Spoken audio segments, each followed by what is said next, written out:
Hello, friends. A very warm welcome to Ansarkari. And again, we are picking up some important and contemporary themes and concepts which will force you to think कि आपको examination perspective में कैसे points बनाने हैं, कैसे आपको सोचना है। अब experts are calling for new policies for manufacturing revival. अगर मैं रिवाइवल को यहाँ पर सही मानूं तो इसका मतलब ये है कि हमारा मैन्युफैक्चरिंग डिक्लाइन में था, हमारा मैन्युफैक्चरिंग डीके में था, आप उसको रिवाइव करने की बात कर रहे हैं। एक तरफ तो आप कहते हो कि we are trying to compete with rest of the world, हम बायलैटरल इन्वेस्टमेंट ट्रीटीज कर रहे हैं, हम डोनाल्ड ट्रंप के साथ नेगोशिएशंस कर रहे हैं, हम दूसरी तरफ चाहते हैं हमारा एक्सपोर्ट बढ़े, हम इंपोर्ट डंपिंग ग्राउंड नहीं बनना चाहते। और दूसरी तरफ आप कहते हैं कि हम मैन्युफैक्चरिंग रिवाइवल करें। So we you have to understand the correct terminology makes a lot of difference as far as examination is concern. सो टैरिफ्स भी बढ़ रहे हैं, अपॉर्चुनिटी भी आ रही है टैरिफ वॉर के टाइम पे, तो आप मोस्ट फेवर्ड नेशन स्टेटस जैसे कॉन्सेप्ट्स का भी यूज कर रहे हो। मैन्युफैक्चरिंग आपकी डिक्लाइन में भी नहीं है, इंडिया का चैलेंज है कि आपको डिमांड भी जनरेट करनी है, स्किल भी होना चाहिए, लेकिन रेगुलेटरी कोलेस्ट्रॉल एक वर्ड जो उन्होंने यहाँ पे यूज किया है, यानी we have to understand our manufacturing industries और सेक्टर और मैन्युफैक्चरिंग इंफ्रास्ट्रक्चर हमारा ओवर रेगुलेटेड है क्या? क्योंकि इंजीनियरिंग एक्सपोर्ट्स प्रमोशन काउंसिल का ये कहना है कि there is a need to reduce the regulatory cholesterol around the manufacturing sector, the cost of capital is prohibitive for the sector. MSME के लिए जब तक कॉस्ट ऑफ कैपिटल कम नहीं होगा, वो कैसे पैसा उठाएंगे और कैसे वो कर पाएंगे? That is what it is claiming. So that is why revival का मतलब यही है कि हमें अगर world class product, innovative product बनाने हैं, जैसे टाटा नैनो की हमने शुरू में बात की थी।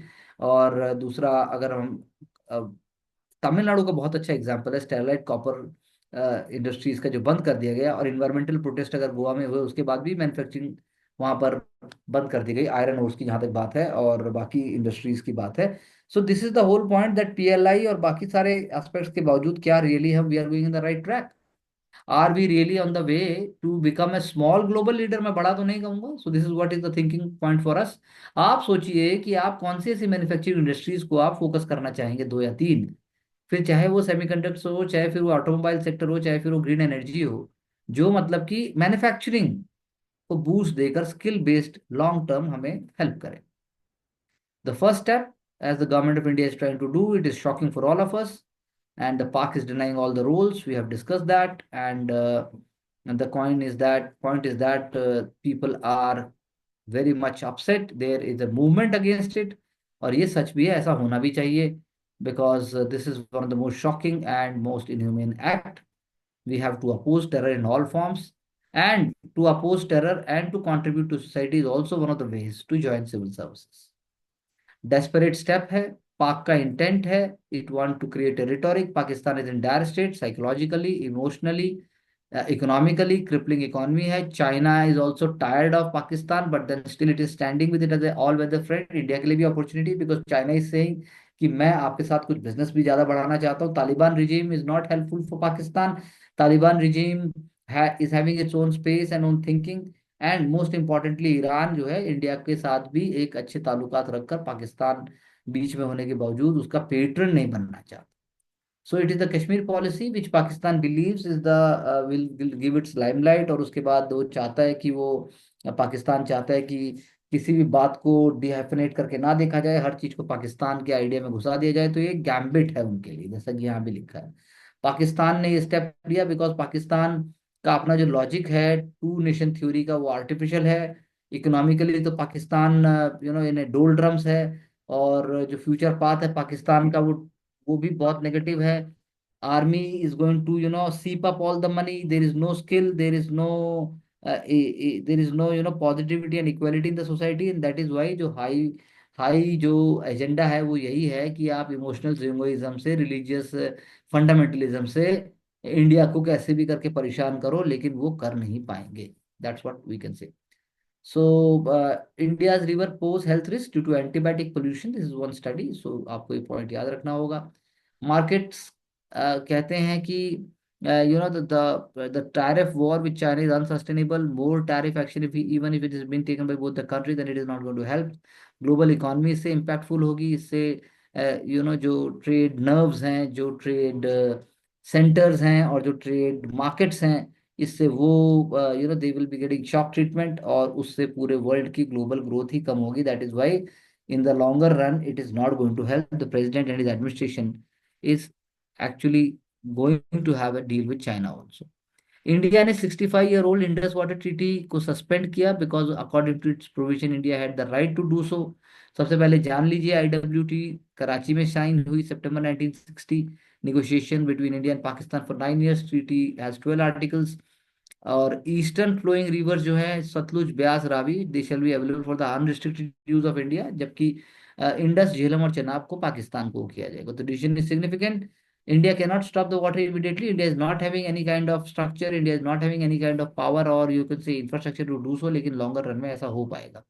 दो बड़े हाइड्रो इलेक्ट्रिक प्रोजेक्ट जिनका नाम दोबारा से आने लगा है, किशन गंगा प्रोजेक्ट और दूसरा जो है आपका रतले एचईपी और चेनाब, ये बहुत इंपॉर्टेंट है। इंडिया जो है इसी टाइम के ऊपर जो जिसे हम कहते हैं गाद का जमना या सेडिमेंट्स का जमना पानी में, वो उनको भी साफ करने में मदद कर सकता है। और साथ में जो है किशन गंगा प्रोजेक्ट को और आगे बढ़ा सकता है। सस्पेंशन का डायरेक्ट इम्पैक्ट नहीं आएगा। इंडस वाटर ट्रीटी में कोई एग्जिट क्लॉज नहीं है। India and Pakistan can legally abrogate it unilaterally. Treaty has no end date, no modification required the consent of both the parties.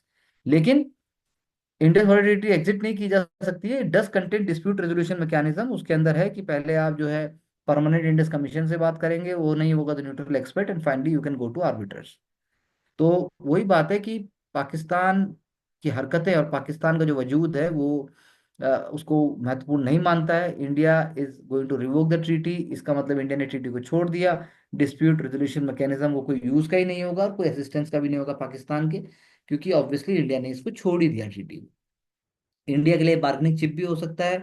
And सबसे बड़ी बात यह है कि आईडब्ल्यूटी के कोई भी ऐसा एजेंडा नहीं है कि कितने समय तक सस्पेंड रखा जाएगा। Nor Pakistan can approach the international court of justice seeking specific performance to implement the treaty because of the Indian reservation given under the ICJ statute that bar filing of a case by Pakistan against India. तो Pakistan will not be left with any peaceful mechanism for seeking performance of treaty by India.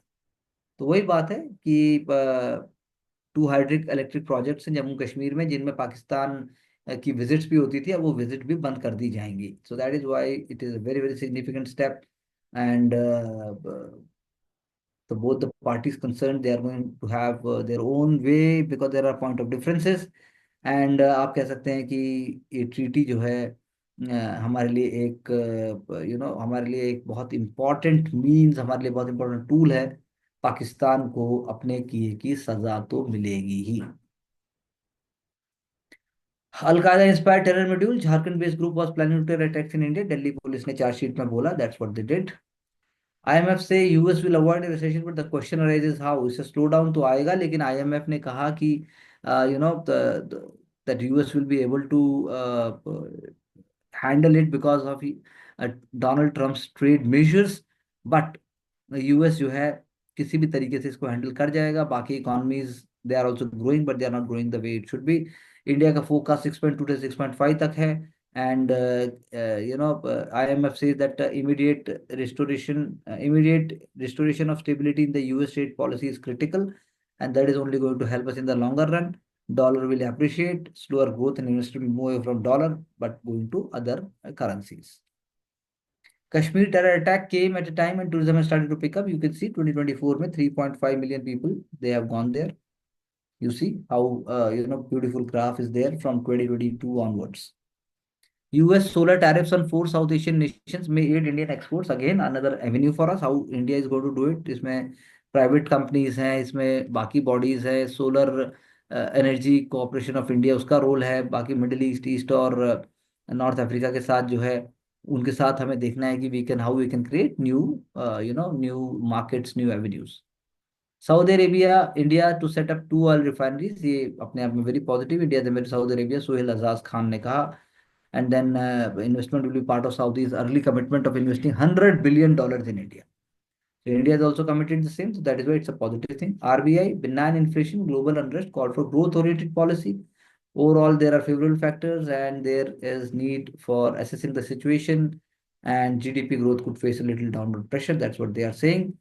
And the stance indicates कि the direction of policy rate growth is going forward would either a status quo रहेगा या further easy होगा. That is what we can say in coming sometime. Exports post tariff pause, यानी जो Donald Trump साहब ने किया उसके बाद होगा क्या? कुछ लोगों का तो कहना है कि आपने डोनाल्ड अमेरिका के साथ बायलेटरल आपने निगोशिएशंस करके गलती की है, आपको कंट्री के साथ खड़ा होना चाहिए था, आपको डब्ल्यूटीओ और एमएफएन का जो स्टेटस है उसको बरकरार रखने के लिए आपको अलग से बात ना करते हुए आपको उन कंट्री के साथ खड़ा होना था जो ये कहते हैं कि अमेरिका जो भी कर रहा है वो गलत कर रहा है।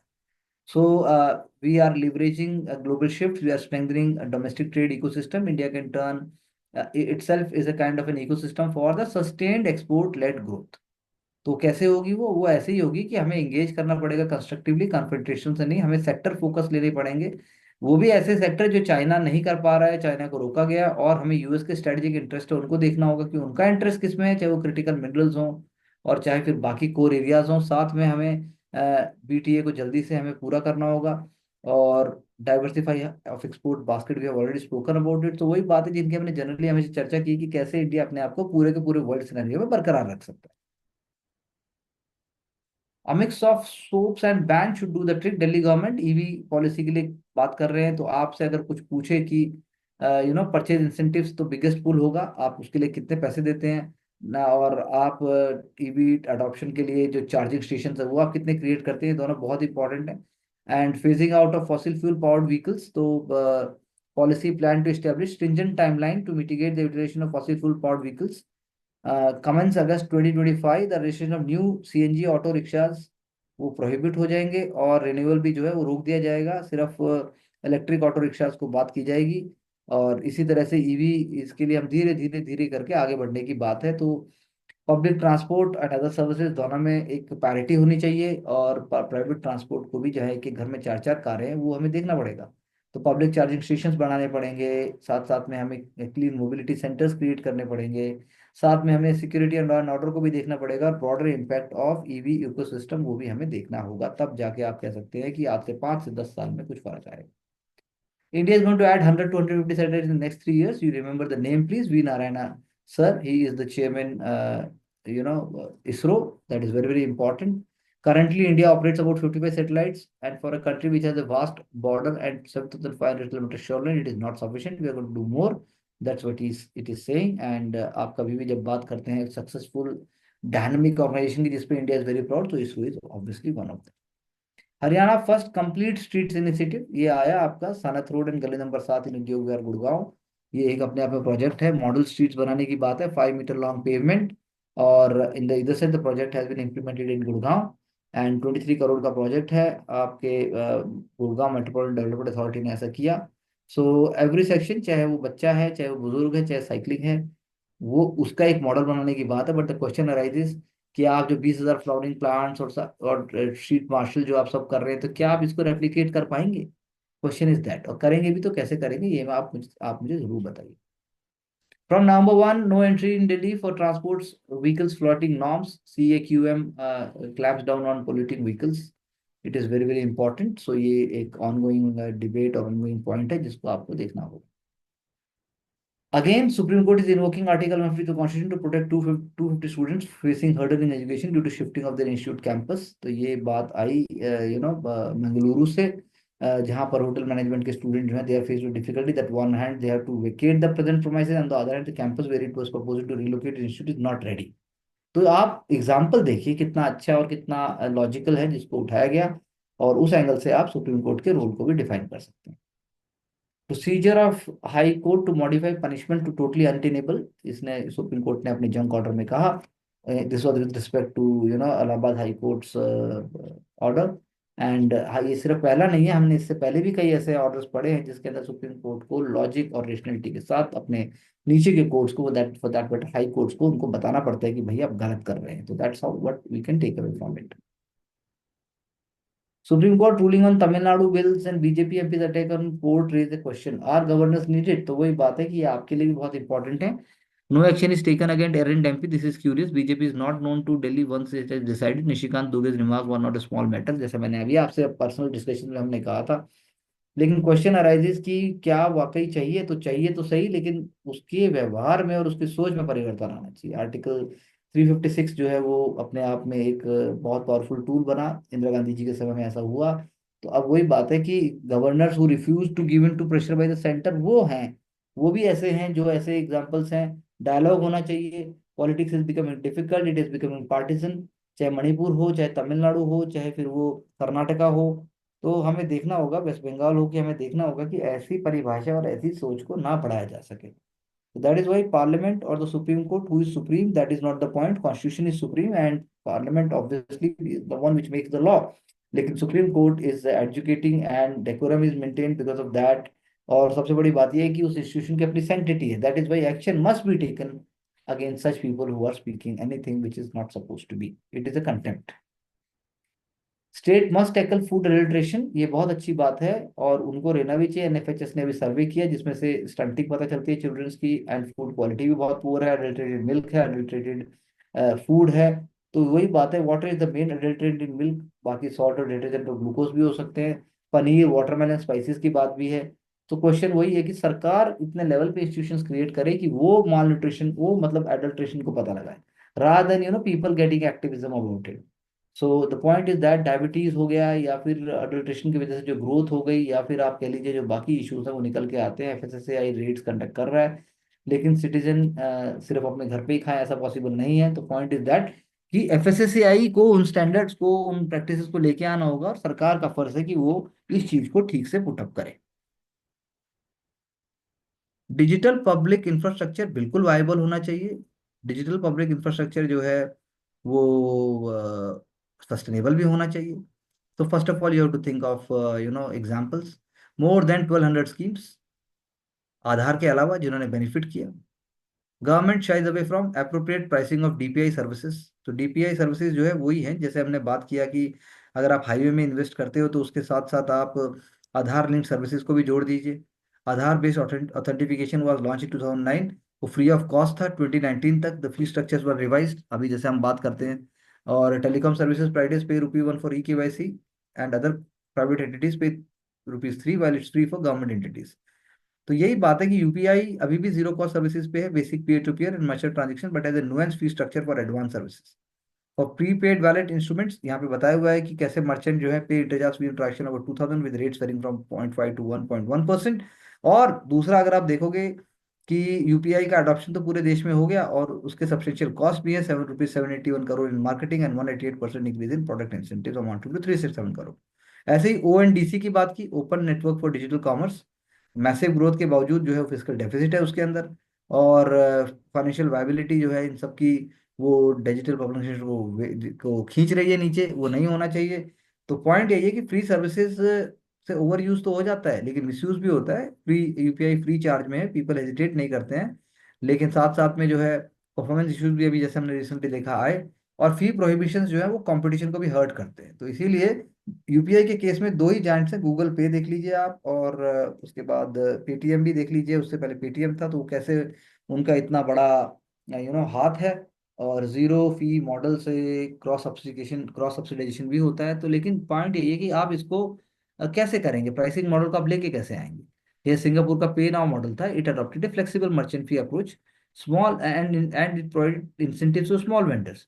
जॉर्डन में क्लिक है 1% merchant fee to ensure efficient utilisation of structure. तो गवर्नमेंट जानती है, तो इसलिए 2022 में गवर्नमेंट आरबीआई ने जो है पेमेंट सिस्टम चार्जेस की चर्चा की थी और उस स्कोप को भी बढ़ाया था, लेकिन फिर बाद में जो है उसको पीछे कर दिया। तो डिजी लॉकर है, जैसे अब अगर कोई पे कर सकता है तो उसके लिए होना चाहिए। Borrowing from the theory of multi sided market, DPI like other platform allow for price levels to be strategically chosen for different group of users, supplies and consumers. तो डायरेक्ट डायरेक्ट लिंक है, DPI के आधार है, UPI digi locker है। तो participation बढ़ता जाएगा, लेकिन हमें देखना है कि हम उसको वायबल कैसे बनाएं, हम उसको डिप्लॉय कैसे करें और लॉन्ग टर्म में हम उसको बेनिफिट कैसे कर सकते हैं। ये भी हमने पहले ही चर्चा की है कि इंडियन सिटीज जो है कंप्लीट सिस्टम ओवरऑल में है, चाहे फिर वो स्मार्ट सिटी मिशन हो, चाहे फिर वो म्यूनिसिपल कॉर्पोरेशन का रोल हो। यहाँ पर बात है कि काउंसिल्स के इलेक्शन को सीरियसली लिया जाना चाहिए, वो सिर्फ पॉलिटिकल गेम नहीं है। इंडिया के अर्बन चैलेंजेस भी बहुत खतरनाक हैं, वो बहुत ज़्यादा शैम्बल्स में है।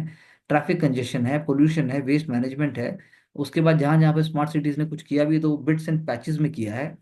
और हम जो है धीरे धीरे ज्यादा अर्बनाइज हो रहे हैं। तो डिसेंट्रलाइज पार्टिसिपेटरी गवर्नेंस मॉडल बहुत इंपॉर्टेंट है, उसमें 74th कॉन्स्टिट्यूशन अमेंडमेंट एक्ट। लेकिन अर्बन लोकल गवर्नमेंट जो है वो कंस्ट्रेंट ही है। उनके पास जो है इलेक्शंस जब होते हैं तो डिले इलेक्शन होते हैं, तो उससे जनता की आवाज नहीं पहुंच सकती। दूसरा ये है फंक्शंस उनके पास बहुत थोड़े हैं और वीक सिटीजनशिप पार्टिसिपेशन भी है। इसीलिए जो हम कहते हैं म्युनिसिपल बॉन्ड्स को बढ़ाइए। इसलिए कहा जाता है कि सिटीजन डिसीजन मेकिंग अथॉरिटीज और रेगुलर इलेक्शंस होने से सिटीजन्स का डायरेक्ट लिंक होता है डेमोक्रेटिक प्रोसेस से। और स्टेट कैपेसिटी भी उनकी बढ़ाई जानी चाहिए, स्टेट्स को भी चाहिए कि उनको पावरफुल बनाए ताकि स्टेट पावरफुल बन सके। तो revamp the cadre, recruitment rules with scientific staffing assessments, implement competency based systems and explore shared municipal services. उससे क्या होगा, दो पैसे भी आएंगे। अगर आपको वेस्टेज के ऊपर पैसा भी लगाना है तो उसको तरीके से पुटअप कीजिए, there must be a plan behind it. ये नहीं कि आपने सिर्फ अनाउंस कर दिया और लोगों पे ऊपर प्रेशर आ गया। तो this is what we have to do. And urban transformation एक बेसिक ओवरऑल चाहिए। सो इसीलिए जैसा आपने कहा कि भाई क्या स्टेट कैपेसिटी बनाए, उसके बाद जो है डिसेंट्रलाइज पार्टिसिपेटरी गवर्नेंस को हम और बढ़ाएं, state election commission directly elections करें। और साथ साथ में हमें ये भी देखना होगा, जैसा मैंने कहा कि यहाँ पे एग्जाम्पल भी है कि Orissa rural urban transition policy ये एक मॉडल है। ये भी पूरे भारत में जहां पर जरूरत हो वहां लगाया जा सकता है। तो कैपेसिटी मॉडल बनना चाहिए, सिटीजन पार्टिसिपेशन होना चाहिए, और म्यूनसिपल कॉर्पोरेशंस को शेयर्ड शेयर्ड फाइनेंशियल सिस्टम तैयार करना चाहिए, और ज़्यादा सर्विसेज इनके अंडर में आनी चाहिए। तब जाकर आप कह सकते हैं कि हमारा अर्बन सिस्टम कुछ कर पाए। How risk free is gold, ये एक अभी बात चल रही है कि बाकी ग्लोबल एसेट्स भी हैं जिनमें आप पैसा लगा सकते हैं गोल्ड के अलावा। और गोल्ड जितनी तेजी से ऊपर बढ़ रहा है तो थोड़ा नीचे भी आएगा। एंड एडजस्ट आप अगर उसको देखते हैं कि गोल्ड ही जो है हमेशा प्राइस अप होगा, तो ऐसा नहीं है। तो गोल्ड में be just part of your asset. Gold bars are not considered fungible, which means that each central bank backs the very gold bar that it had kept aside. This is also partially because the gold bars are never 100% gold. So ये malleable है, डक्टिबल metal है, इसलिए हर house hold जानता है कि gold jewellery 100% pure या 24 carat gold से मिलती। सो गोल्ड बार्स का भी वही है। सो besides the fact that investors have to decide whether or not to invest in gold, central banks have decided whether US is a good jurisdiction any more to physically house their gold holdings, तो वो ले भी रहे हैं। तो वही बात है कि गोल्ड की इन्होंने अभी चर्चा की कि गोल्ड जो है वो सारा इन्फ्लेशन एडजस्ट करने के बाद कितना बढ़ा है आखिर, ये देखने वाली बात है। So this she is giving an example, the metal reached a price of over US 666 per ounce in September 1980, where it was some 19 years later in September 1999 at US 255 per ounce, a full 62% lower. So this is the whole point, ladies and gentlemen, the story of gold infused sentences, gold as a safe haven। तो ये नहीं है। तो वही बात है कि हमारे जो पुरख थे, हमारे जो बुजुर्ग थे, उन्होंने क्यों रखा गोल्ड में, तो इंडिया की पोजीशन डिफरेंट है। और ऐसा कुछ नहीं है कि गोल्ड जाएगा ही, गोल्ड जरूरी नहीं है कि इतना तेजी से ऊपर बढ़े, बाकी इन्वेस्टमेंट मॉडल्स भी हैं। Indian astronomers throw light on the curious case of missing dark matter in the galaxy. तो एग्जामिनेशन में आपको यही देखना है कि इंडियन इंस्टीट्यूट ऑफ एस्ट्रोफिजिक्स है वो कहाँ है, उसके फंक्शंस क्या है, किस मिनिस्ट्री के साथ जुड़ा हुआ है। और दूसरा, न्यू जो लर्निंग्स है, जो भी हम पता लगा रहे हैं गैलेक्सी फॉर्मेशन ऑफ गैलेक्सीज का, मिनिमल डार्क मैटर कंटेंट का, वो हम कितना, मतलब it is a very very positive thing for us, और कितना पैशन के साथ हम उसको कर रहे हैं। तो इसीलिए it's an ongoing thing. हमने पहले भी कई बार साइंस एंड टेक के टॉपिक्स की चर्चा की, वहीं वो आएगा। Saudi Arabia and India agree to enhance stability of global oil market, so as I just said, prime minister साहब वहाँ गए थे, हमने चर्चा की, और पूरे वर्ल्ड की जो एनर्जी सिनेरियो सिस्टम है उसमें इंडिया एक बहुत बड़ा इंपोर्टर है। सो that is why they have spoken about those common areas which they must. Lipids also quite evolution, not just DNA and proteins, ये अपने आप में एक फ्यूचर का एक आइडिया है।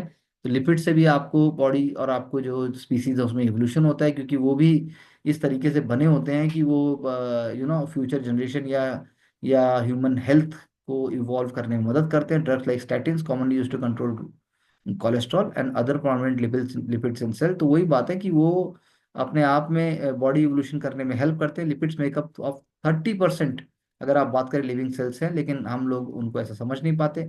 तो इसीलिए कहा गया है कि भाई उनसे भी आपकी बॉडी का इवोल्यूशन हो रहा है। साइंटिस्ट जो है वो लिपिड्स का भी फोकस देख रहे हैं कि लिपिड जो है कैसे हमारी बॉडी पर इम्पैक्ट करते हैं। और इसी का यहाँ पे उन्होंने रेस्पिरेटरी कॉम्प्लेक्स की बात भी की है कि कैसे कॉम्प्लेक्सेस जो है एसेंशियल है सेल के लिए एनर्जी प्रोड्यूस करने के लिए। बॉडी जब ऑक्सीजन को ब्रीथ करती है, तो that is what we can say that कि ह्यूमन बॉडी के अंदर जो प्रोटीन्स हैं वो they preferred human lipids over plant lipids and vice versa. इसीलिए ये पता लगाया गया कि किस तरीके से बॉडी में फंक्शन होता है। तो over the period of time it is evolving. और जैसा मैंने एग्जांपल भी दिया कि स्टैटिन्स हैं या बाकी हैं, वो सब भी इससे जुड़े हुए हैं, और वो हम लोग रोजमर्रा की जिंदगी में लेते ही हैं। तो lipids are more complex molecule than proteins. Proteins इसलिए वेल अंडरस्टूड हैं, लेकिन लिपिड ऐसा नहीं है।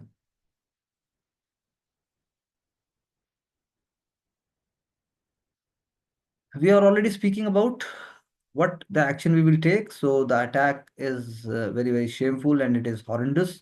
तो इंस्टेबिलिटी पाकिस्तान की हमने पहले ही चर्चा की.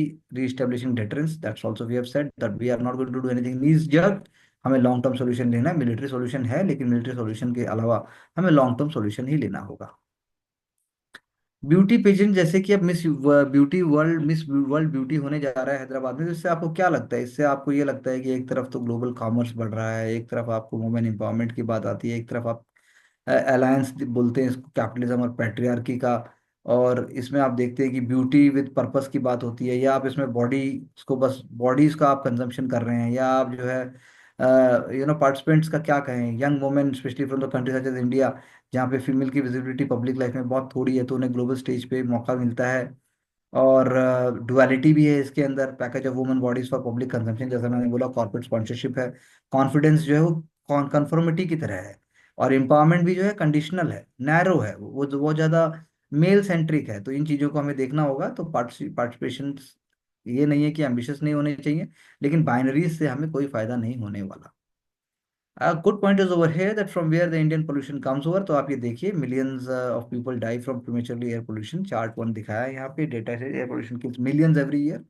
तो कहाँ से आता है? हमने बार बार इसकी चर्चा की है. Energy, industry, building, shipping, transport, waste, agriculture, domestic aviation, aviation and solvents. तो ये अपने आप में एक एग्जाम्पल है.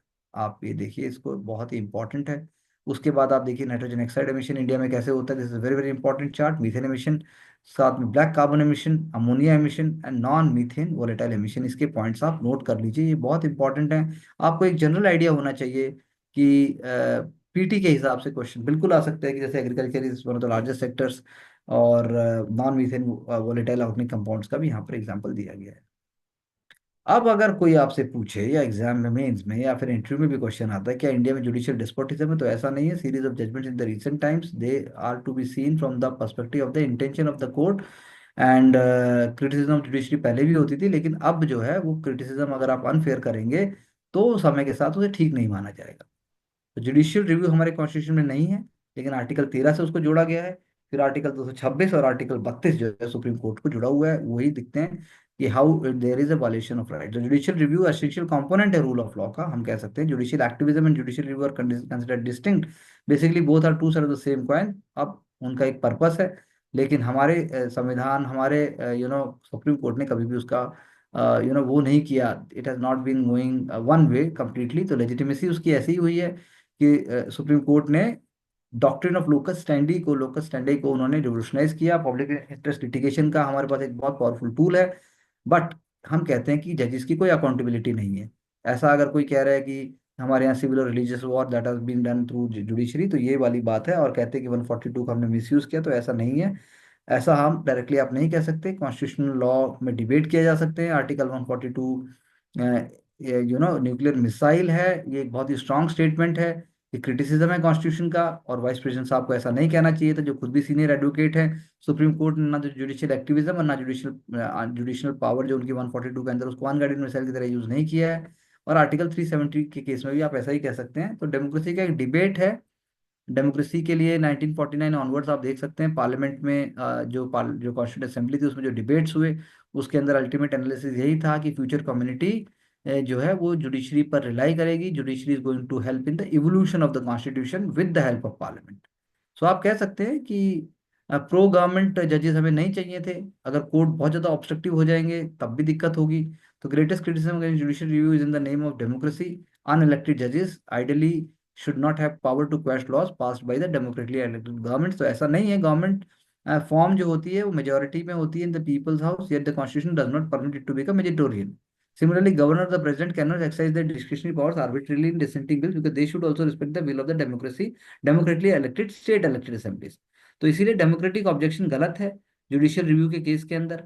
और जजेस जो हैं वो अपना वो निभाते हैं. यूके की तरह नहीं है. Unlike the UK, we do not have the supremacy of parliament but the supremacy of the constitution. और parliamentarian must keep that in mind. The vice president should not accept the supremacy of parliament. हमारे यहाँ supremacy of the constitution है. Supreme Court जो है decisions को hold करता है government के, और लॉज को सैंक्शन बाय द लेजिस्लेचर, उन्हीं को क्वेश करता है. उन्हीं पे अगर आप बात होती है जब सुप्रीम कोर्ट देखते हैं कि it is miss government based idea, या फिर ये कॉन्स्टिट्यूशन के लॉज को ब्रीच कर रहा है, तो पार्लियामेंट अगर कोई कहता है शट डाउन करा जाना चाहिए, तो ये बात जो है बहुत ही ऑफ कफ है। और उसके बाद बहुत सारे ऐसे पॉलिटिकल इश्यूज हैं जिनको सुप्रीम कोर्ट के पास जाने के बाद ही बीच का सही रास्ता मिला है।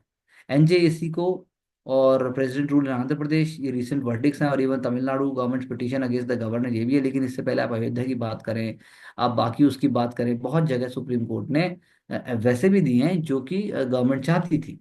So that is why the current CJI has not given any significant judgment aware of the religious sensitivities. He merely tried to maintain peace through his observations on the Places of Worship Act. There is no stay as of now.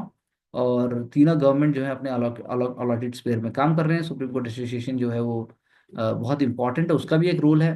Article 142 being curative and do not authorise the court to supplant the substantial laws, very important. आप Supreme Court को ये power नहीं है, ना वो ऐसा करने जा रहा है, जो चीज है ही नहीं उसको कैसे बना देगा। तो judgment in the Tamil Nadu case से जो है चीजें और ज्यादा मजबूत हुई हैं, डेमोक्रेसी और फेडरलिज्म को और ज्यादा रास्ते मिले हैं।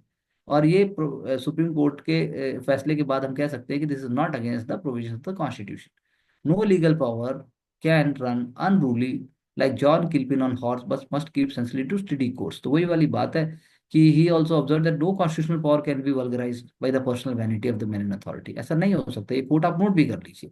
तो कॉन्स्टिट्यूशनल फिक्शन जो है वो पॉलिटिकल क्वेश्चंस का, वो जुडिशियल रिमिट के बियॉन्ड है।